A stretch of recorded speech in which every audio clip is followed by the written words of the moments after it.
Morning and welcome. My name's Ellen Forsyth. I work at the State Library of New South Wales. I would like to acknowledge the traditional custodians of the land that some of us are meeting on today, the Gadigal people of the Eora Nation. I also acknowledge the traditional custodians of the land that each of the participants is from. Welcome to this hangout today, where we'll hear from Amy Heath and Cynthia Price from Riverina Regional Library.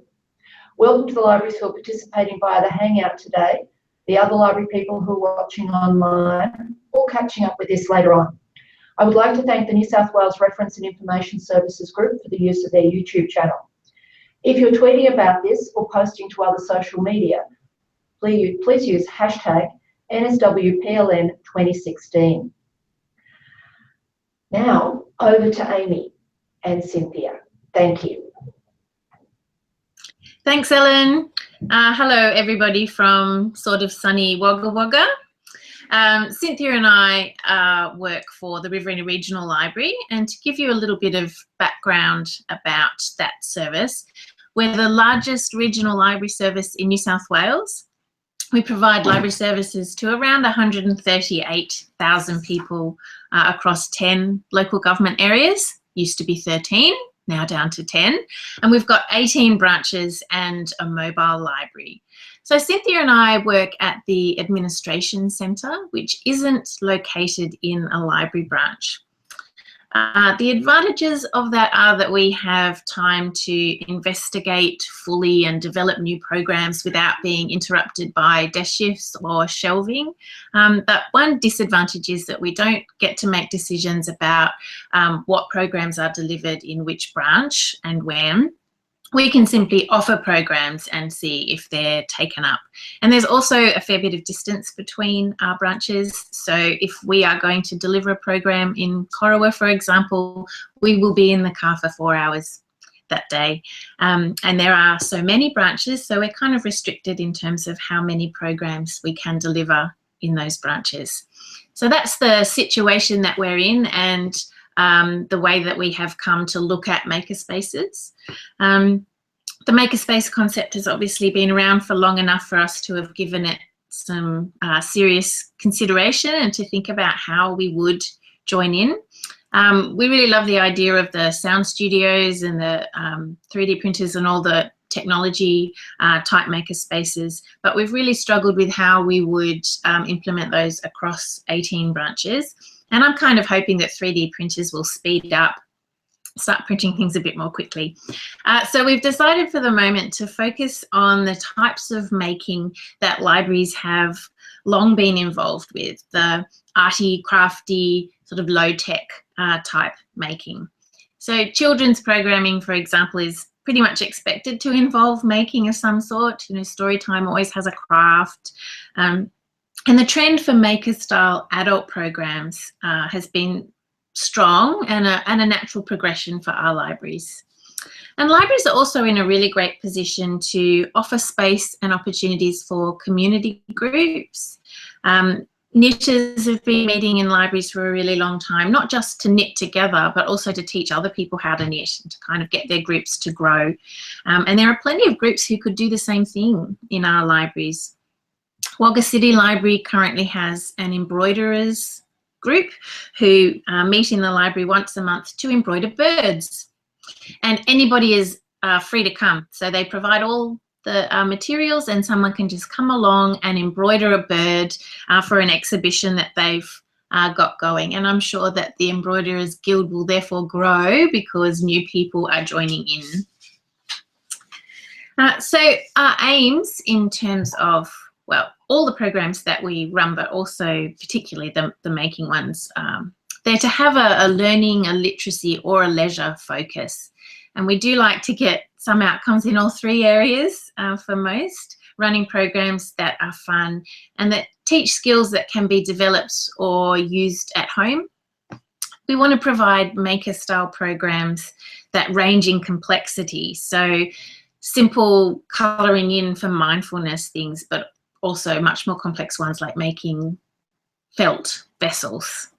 And we want to provide programs that are flexible in themselves. So a colouring program, for example, might be really simple and you can do it with kids, but that you could also do it with adults or mixed groups and have drawing elements, or a wool felting program that could be really simple for kids and you just felt a rectangle with a picture on it, or you actually felt a piece of jewellery like this, or a vessel.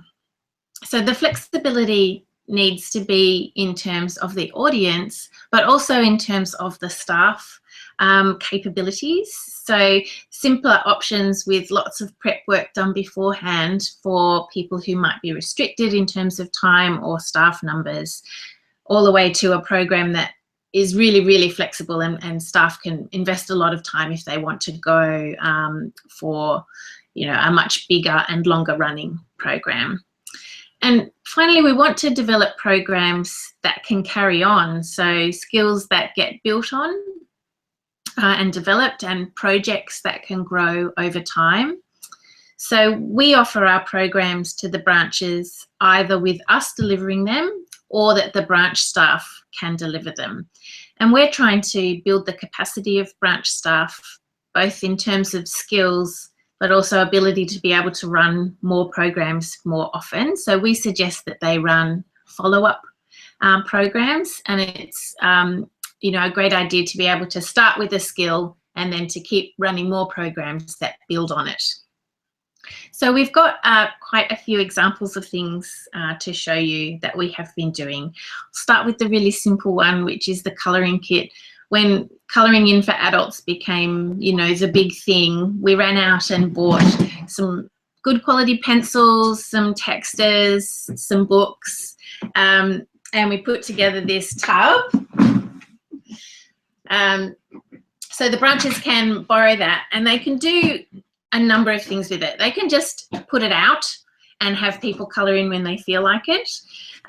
Cootamundra Library has a local artist who comes in and runs colouring for mindfulness sessions, and she teaches drawing to some people, but other people, they just like to colour in some of the free printables. There are heaps and heaps of free colouring in printables on the internet. You have a look at the book. But obviously there are also the really beautiful books. Some of our branches put these in their collection and they lend them out, and people can colour the bits that they want, send them back, and then somebody else can colour some more, which I think is really nice. And people have been doing this for Grandparents' Day and things like that. It's something you can do for multi-age groups. And we have a whole bunch of things that people can just photocopy and colour as well. And they can also do it as part of a program that has a speaker, for example. So if they had someone talking about brain health or Alzheimer's, it would be good to have just the colouring out. So there are all sorts of ways that we use that. And we also have for kids a technology-related colouring one in the alternate reality colouring, which we get have to get a particular type of colouring in book, and then you get the app. You do a little bit of colouring in, you take a photo with the app, and then it becomes, sort of puts you in it and becomes active and moves around. Kids like it. Another one that we have been doing is Sharpie tie-dyes. So this is where you colour something in with a Sharpie, just regular Sharpies, and then you wet it with isocol, rubbing alcohol, and it gets a tie-dye effect. This is Cynthia's baby, so she can tell you about this. Oh, thank you. It was designed to be really simple, that anyone could just pick up using just simple technology with the Sharpies and the rubbing alcohol. And the extension program could be that after they've done their T-shirt, you can then use the T-shirt to create a bag or a scarf or something. So it builds on that one-step program, and then you can extend it further. So, you know, one of those, you know, you can do altered books. Well, we've got the altered T-shirts once you have Sharpie tie-dyed. We're very lucky to have on our staff somebody who was a textiles teacher for high school, and she brought to us the whole felt making in our branches. So you can make jewellery out of felt. We started off this is sort of something that maybe the kids would do. This is just a rectangular piece of felt with a bee on it. Cynthia made this one. Embarrassingly enough, I made this one. It's meant to be flowers. But I did graduate to felted vessels. So with kids and younger people, you would do something like this, just teaching them how to felt. You start with wool fibre, which is kind of fluffy like this, and you end up with something solid like this. But with adults, we've been making felted vessels. So I made this at a program, and you can also make them in sort of different shapes, and you put different fibres in them, silk. And basically the aim is that we teach how to do the felting and then look at different things that you can do with it. So the plan is to have jewellery making sessions as well. So for example, you can felt a sausage with different layers. Don't know if you can see that very well. And then you cut, once you've felted it, you can cut it up, and then you can make these into beads. And that way the programs build. You know, you can start and then keep going. It can be done with multi-age groups. And one of the things that we do to make it simpler for the branches is we actually put together a kit of exactly what each participant will need. So, you know, everyone can just get this bag, and as a branch staff, they get a tub full of this, and they can just put those things out. And they've all got all the different bits of wool you will need, and instructions, and the other items that you would need. And we provide the instructions so that people can then take it home and do more if they want to. So that's felt making. The other really popular adult one that we have been doing is silk painting. And there are really good ways of making this easier or harder. So silk painting is, I'll show you some examples. It's actually really, really quite easy, and much easier than you would expect. Is this yours? Yes, that's mine. So Cynthia did this example. And we teach a number of different ways of doing things. So this piece of silk is in 2 pieces. So different methods were used on either side. And we give, you know, the instructions. There's rock salt for making things. This one is mine. It's pears. And then we work on what we're going to do with the item once we have painted it. So we also provide the card bases so that people can make cards out of the artwork. Obviously, they can just frame them. And there are all sorts of different things that you can do, different effects. And we have all of those in the kit as well. This one, you can actually purchase ones that have the pattern already on them.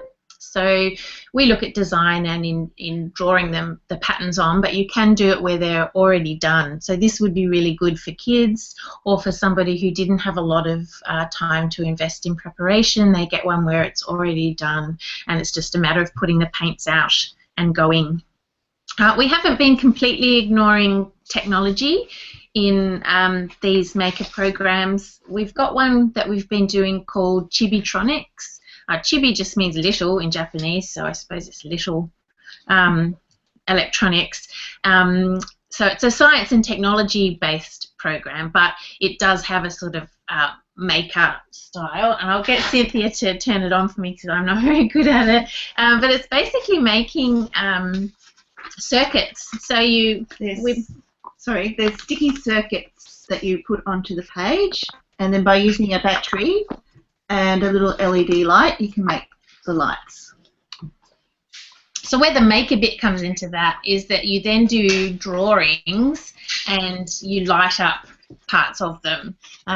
Cynthia might stick the battery on and show you. We've got a little one that can light up. But you can buy these kits, and we can provide the information of where we got things later if people would like it. They're classroom packs. with the little LED stickers and the sticky copper tape. And then you just get the batteries and you stick them together. And it can be really fun to do all sorts of different designs and then to work out how the circuit can go together to make it light up. Some of the other maker programs that we have in the works are weaving. So we're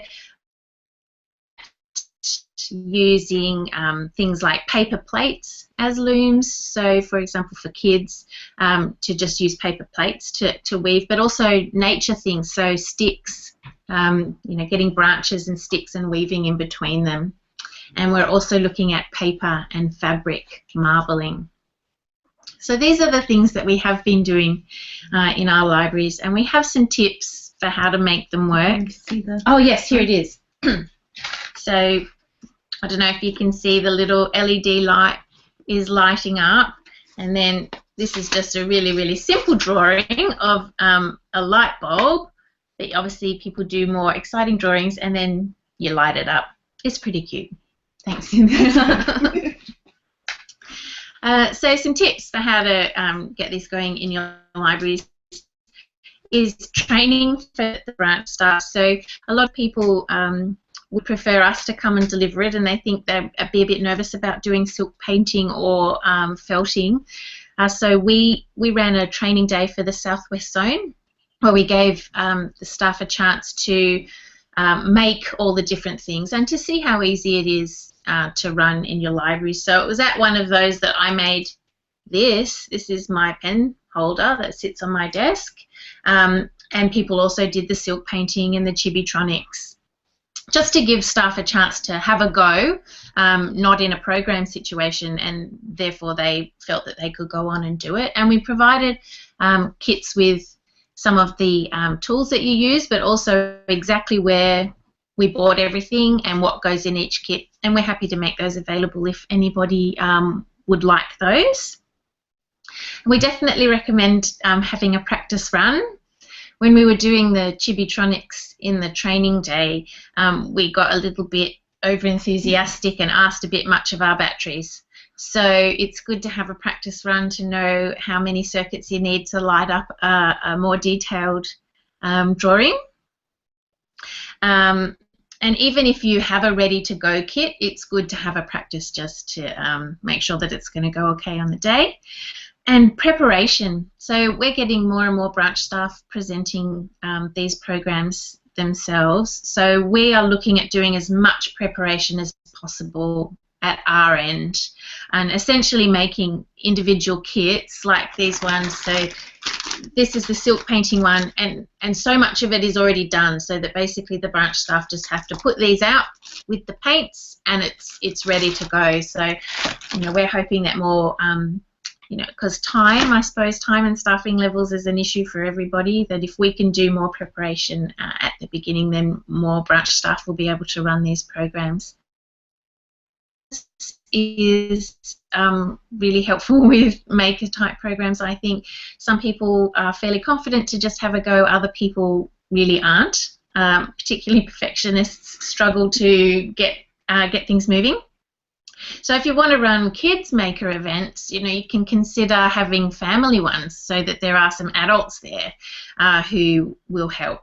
And if you have a really needy adult in an adults program, then perhaps encourage one of the more confident, speedy people to kind of buddy up with them to help the slower ones. We went to the Makers seminar that the State Library had, goodness, that last year, and someone from the New York Public Library talked about using their collection for art and craft inspiration, which I really love that idea. And even though obviously our libraries don't have quite the collection that the New York Public Library has, still, you know, gardening and art and travel sections in any library are going to have inspiration for drawing or painting or embroidery, and I have to report on promoting different parts of the collection, so I'm sure it would be a box ticker for other people as well to actually get the collection involved in your maker type programs. And in terms of coming up with these ideas and actually collecting them and finding tutorials for how to do things. Pinterest. We use Pinterest a lot for finding the ideas and for keeping them in a space, and they have really great tutorials, and it's a really good way of sort of collating all the ideas that we have. So that's kind of all the information that I've got. So if anybody had any questions, we'd be happy to answer them. Oh, no, one other thing. We provide really detailed presenters guides in all the kits. So this is one for, it's probably back to front, nail art. So this is the type of thing that we often run with teens, but it would be good for a kind of mother-daughter thing as well. So it's got all the things that you find in the kit or that you would need to make your own, and then lots of different designs and techniques. So as far as the presenters go, they've got all the information they need. They don't then need to go and do any more research or investigating. It's all at their fingertips. So that's, yeah, basically what we've been doing at the Riverina Regional Library. We've definitely found that these adult maker sessions in particular have been really popular.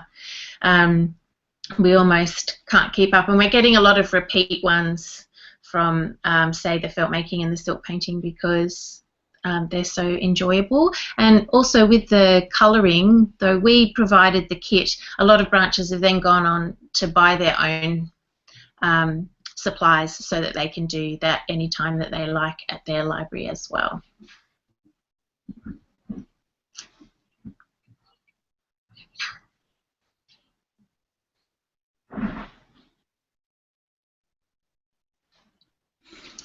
So we actually sometimes can't hear it when Ellen speaks to us, but yeah, if anybody has any questions, maybe chat would be the way to go.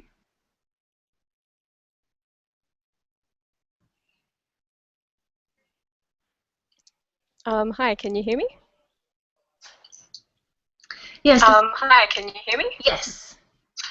Hi, sorry I was a bit late this morning. Yeah, my name's Emily Morandini, so I've just started working for the Libraries of Canada Bay. So we're at Concord at the moment. So I'm a program officer for the new connection in roads, which is being built at the moment. So yeah, thank you for that very informative talk. I'm sorry I missed some of it. Yeah, I don't have any particular questions so far. I'm familiar with Chibitronics and not so much with the card making. We have a die cutter here, which I'm just about to get into. So yeah, that information was good.